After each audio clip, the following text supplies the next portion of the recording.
So the thing that we just left off on was the Spider-Man musical, where how many like deaths and injuries or whatever did they have during that thing? Like 5. Yeah. That was ridiculous. I mean, the idea of doing a Spider-Man musical is awesome. I don't know about that. Well, if you're gonna do a musical for anything, I would want to watch something like Spider-Man or Batman, or like I wouldn't want to watch. I mean, I hate like fucking every musical for the most part. I couldn't stand My Fair Lady when we were doing that in high school, and Did you sing, Tony? oh yeah, I was Doolittle. Oh. I was the drunk because I can't fucking sing.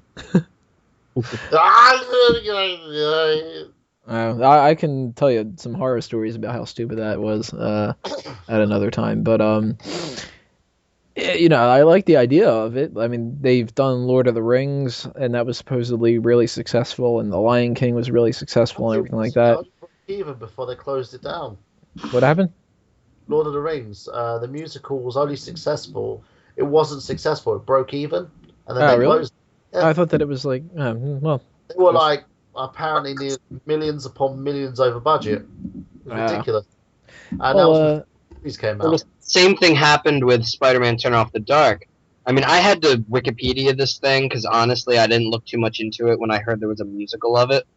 But I mean, they're saying like a typical Broadway musical is between $5 to $15 million for a budget, and that on its opening day, the Spider-Man one was $75 million. Yeah.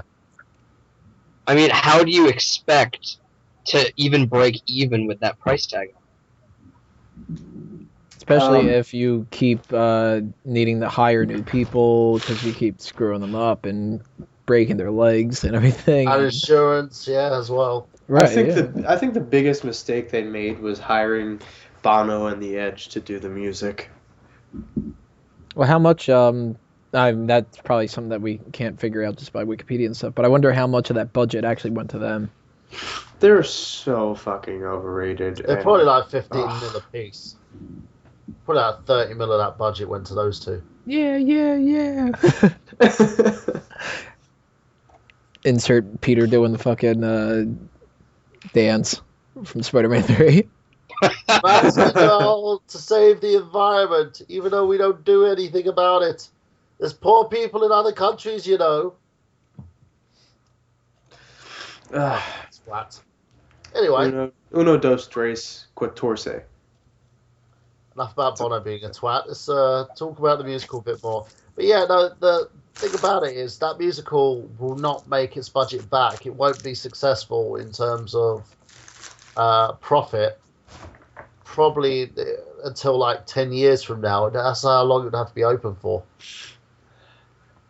Just to gain that money back. Yeah. Because you're looking at ticket sales, Tone. You're looking at least, say, on a good week, on the box office takings, after fees, because you're going to be constantly in debt after having that 75 mil there. And the initial budget was probably something like 30 mil in the first place, depending on how much they got for it. And the takings to the box office, you'll be lucky to get $1 million in the box office for Spider-Man: Turn Off the Dark within a month. That's lucky.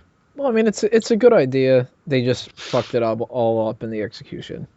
Yeah. Was it though, really? Like a Spider-Man musical, was that really like? Did they really think that was going to be like, oh yeah, this is going to take us to the next level? It could. I mean, you have the built-in audience and everything. More people are going to be willing to go see a Spider-Man thing because you have kids that would want to go and all that. You're not going to drag a kid to go see Les Miserables. I don't know. I think it's a shit idea. Like the entire thing is a shit idea. Well, this is a time where they turn anything into a musical. You've got that Shrek the musical. You've got Madagascar the musical, The Lion King the musical. You've got everything. They had a musical of The Shawshank Redemption.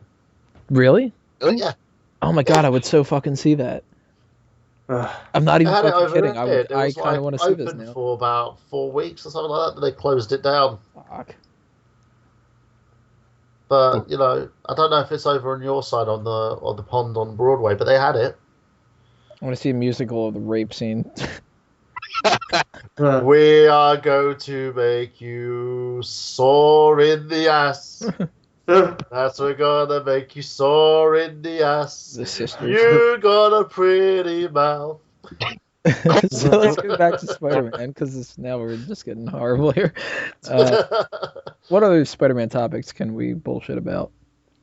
Okay, let's talk. How about like comparison of the '90s cartoon to the current cartoons they got? Current one sucks. '90s was awesome.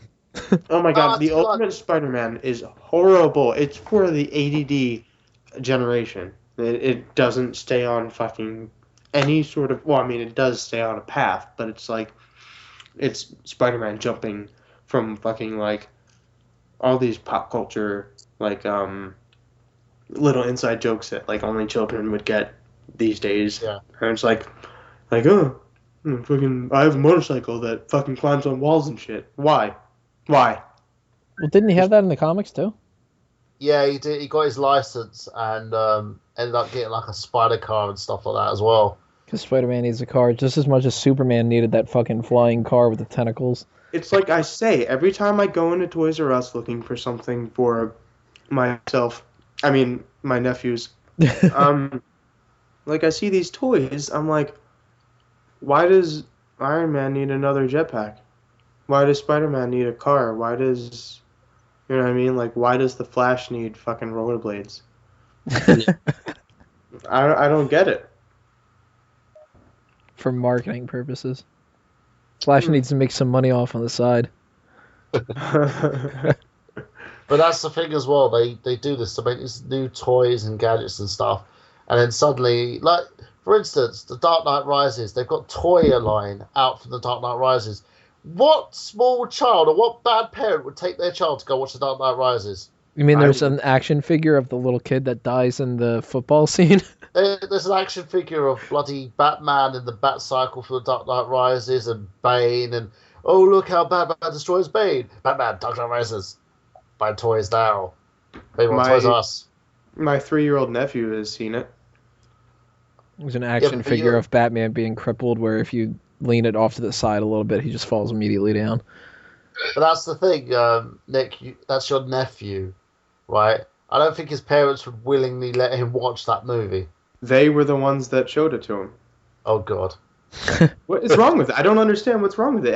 At his age, I was watching much worse horror movies where people get stabbed and murdered. Right. When I was like 4 or whatever it was, my favorite movie was Terminator 2. I mean, it still is, but that's got, I was surprised I wasn't quoting, You're Living in the Fucking Dream, Silberman, and there's the scene where the T-1000 kills the guy, the security guard with a needle finger through his eyeball and all that kind of stuff. Well, you sing You Could Be Mine. You were, weren't you, Tony? No, not as a kid, but eventually I was when I grew up.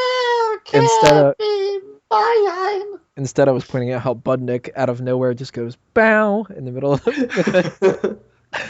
But Spider-Man's always been a lot more tame when it comes to like what children can watch and everything. I mean, we were old enough that when the first Spider-Man movie came out, we were in high school, so it was like, we weren't like the little kids that they were targeting, but we were still, I guess part of the target audience. Are we still technically a part of the target audience? I was the target audience. I was 12 years old.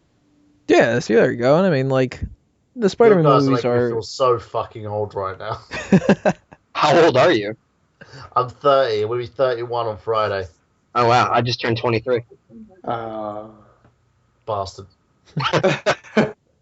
You beautiful bastard.